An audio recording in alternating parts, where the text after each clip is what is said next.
I done told you I'm not gonna go in, didn't I? I shook my head. Well, can't change nothing now. We heard deep voices from the Walter Scott. I pulled Huck into the bushes. We watched the men put their takings into a skiff. Then a big wave came and lifted the Walter Scott and dropped it in with a thud. The lightning flashed and thunder shook us. The storm was on us. The men went into the riverboat.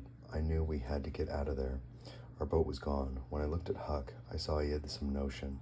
We stayed hidden in the brush and worked our way close. Then we dashed for the robber's skiff. I tied the rope, and current snatched us out into the river in mere seconds. Another big wave lifted and slammed the wreck again. The robbers came running onto the deck. We couldn't see them, but we heard them shouting and swearing. I took the oars and did a little thing to keep from capsizing, which was enough work. The sky untwisted itself, and the storm flashed north of us, the thunder just a rumble now.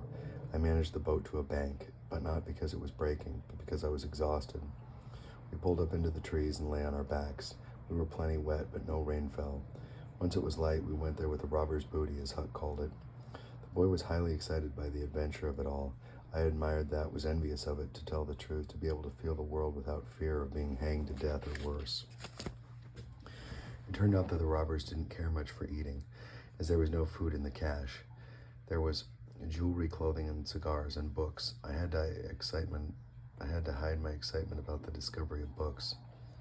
As though to the monetary value of books, I had no knowledge, but their intellectual value was immediately evident.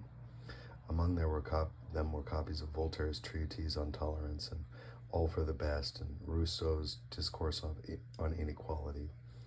These were books I had seen on Judge Thatcher's shelves and was eager to read. There was a Bible and a book about training horses and one pamphlet. I held it and studied the worn cream color.